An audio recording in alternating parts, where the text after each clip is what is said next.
ഈ അടുത്തും കൗൺസിലിങ്ങിന് വന്നിട്ടുണ്ടായിരുന്നതാണ് ഈ മൊബൈൽ ഫോണിൻ്റെ കാര്യം. നമുക്കറിയാമല്ലോ, മൊബൈൽ ഫോൺ അഡിക്ഷൻ അല്ലെങ്കിൽ മൊബൈൽ ഫോൺ ഉപയോഗം അതിപ്പോൾ ധാരാളമാണ്. ഇപ്പം നമ്മൾ വലിയ ആളുകളാണെങ്കിലും അറിയാം, ഒരുപാട് സമയം മൊബൈൽ ഫോണിൽ ഇരിക്കുന്നുണ്ടാവും. മൊബൈൽ ഫോൺ ഇല്ലാതെ കുറച്ച് നേരം നമുക്ക് മാറ്റിയിരിക്കാൻ പറ്റുന്നുണ്ട്. അത് നമ്മളെല്ലാവരും ശ്രദ്ധിക്കേണ്ട ഒരു കാര്യമാണ്. അപ്പം ഞാൻ എൻ്റെ കുറേ ആർട്ട് കാര്യങ്ങൾ അല്ലെങ്കിൽ ഞാൻ എന്തെങ്കിലും ക്രിയേറ്റീവായിട്ട് ചെയ്യാൻ വേണ്ടിയിട്ട് ഞാൻ ആ സമയത്ത് ഈ മൊബൈൽ ഫോൺ മാറ്റി കൊണ്ടുപോയി വെക്കും. എനിക്ക് ഭയങ്കര സന്തോഷം ആ സമയത്ത് അതിൽ തന്നെ ഇരിക്കുമ്പോൾ.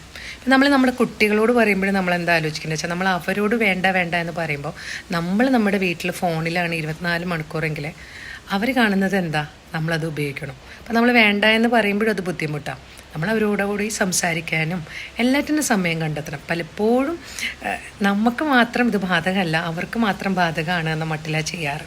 അപ്പോൾ എന്തും നമ്മൾ പറയുന്നതിന് മുമ്പ് ആദ്യം നമ്മളിലേക്ക് നോക്കുക, എന്നിട്ട് മതി എന്ന് പറയും. നമ്മൾ മൊബൈൽ ഫോൺ ഉപയോഗിക്കുമ്പോൾ നമ്മൾ 24 മണിക്കൂർ മൊബൈൽ ഫോണിൻ്റെ അടുത്ത് തന്നെയാണ്. നമ്മളും കുട്ടികളോട് സംസാരിക്കാനുള്ള സമയം കണ്ടെത്തുന്നില്ല, ഫാമിലിയായിട്ട് മിണ്ടുന്നില്ല.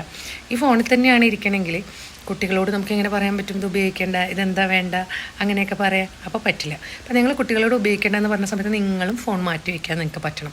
ഞങ്ങൾ ഇത്ര സമയം തൊട്ട്, അപ്പോൾ ശരിയാണ്, ഓഫീസിൻ്റെ കാര്യങ്ങളുണ്ടാവും, ഞാൻ ഇതിന് വേണ്ടി ഇത്ര സമയം ഉപയോഗിച്ച് കഴിഞ്ഞാൽ ഞാനും ഇത് കൊണ്ടുപോയി മാറ്റി വയ്ക്കുക.